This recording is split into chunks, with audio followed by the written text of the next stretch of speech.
বিকেলবেলা ছাদে বই পড়তে পড়তে বা অলস দুপুরে আমসত্ত্ব খেতে আমার ভীষণ ভালো লাগে। আসসালামু আলাইকুম বন্ধুরা, welcome back to my channel. আমি আজ খুব সহজে আমসত্ত্ব বানানোর রেসিপি শেয়ার করছি। কাঁচা আম বা পাকা আম যাই হোক না কেন, তার আগে সবার কাছে অনুরোধ থাকবে আমার চ্যানেলটি সাবস্ক্রাইব করে বেল আইকনটি প্রেস করে দিন, যেন আমার নতুন রান্না নোটিফিকেশন সবার আগে আপনি পেতে পারেন।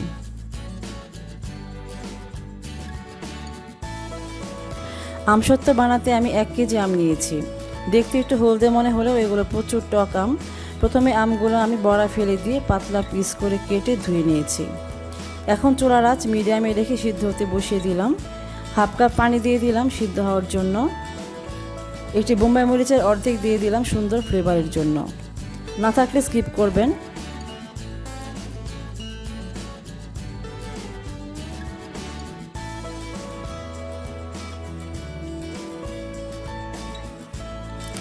ঢেকে জাল করব 10-12 মিনিট। 10-12 মিনিট পর ঢাকনা খুলে নিলাম। একটু নেড়ে দিচ্ছি। আম সিদ্ধ হয়ে গেছে। আমি চুলা অফ করে নামিয়ে একটি বাটিতে নিয়ে নিলাম। মনে রাখবেন, টক খাবার যে পাত্রে জাল করা হয় সে পাত্র থেকে তৎক্ষণাৎ খাবারটি সরিয়ে পাত্রটি ধুয়ে ফেলতে হয়, নয় পাত্রটি একসময় পাতলা হয়ে ফুটো হয়ে যায়। এখন ফ্যান ছেড়ে দিয়ে দ্রুত ঠান্ডা করে নেব। আম ঠান্ডা করে ব্লেন্ড করে নিয়েছি। এবার ছেঁকে আঁশগুলো ফেলে দিচ্ছি।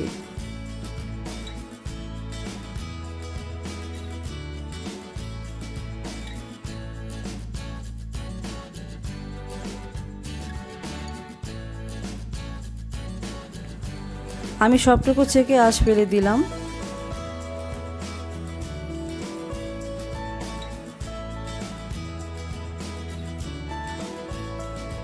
এখন আমের রসগুলো একটি প্যানে নিয়ে নিলাম। চুলার আঁচ লো টু মিডিয়ামে আছে। চিনি দিয়ে দিলাম প্রায় 1 কাপ।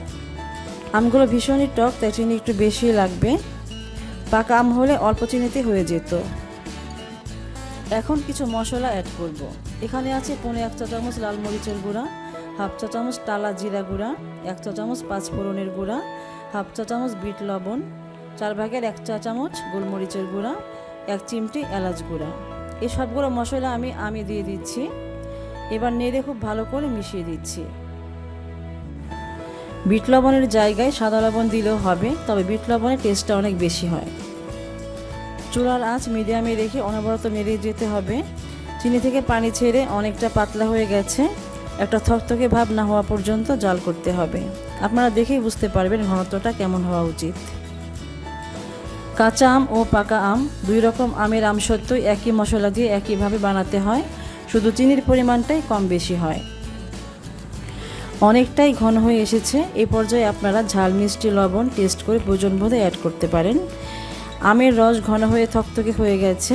আমি চুলা অফ করে দিলাম। এবার একটি ট্রেতে কিছুটা সরিষার তেল ব্রাশ করে দিচ্ছি। এতে করে আমসত্ত্ব শুকিয়ে ইজিলি উঠে আসবে। আমি জাল করা আমের রসটা গরম অবস্থাতে ট্রেতে ঢেলে দিলাম। এবার সমানভাবে পুরো ট্রেতে স্প্রেড করে দিচ্ছি।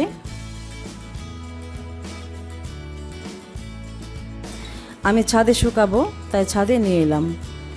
3 থেকে 4 দিন ভালো করে রোদ দিতে পারলে আমসত্ত্ব হয়ে যাবে। যাদের রোদ দেওয়ার সুযোগ নেই তারা চুলার নিচে শুকিয়ে আমসত্ত্ব বানাবেন, সেক্ষেত্রেও প্রায় একই সময় লাগবে।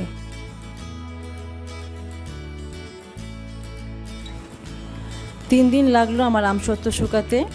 দেখুন কি ইজিলি উঠে আসছে। আমি এখন কেটে সাইজ করে নিব। সাইজ কে কেমন করবেন তা সম্পূর্ণ নিজের উপর। কতটা সুন্দর আমসত্ত্ব হয়েছে তা নিশ্চয়ই বলার অপেক্ষা রাখে না। এভাবে আমসত্ত্ব তৈরি করে ফ্রিজ ছাড়াই সংরক্ষণ করতে পারেন বছর জুড়ে। আর ফ্রিজের নর্মাল চেম্বারে রেখে আরও অনেক বেশি দিন সংরক্ষণ করা যায়।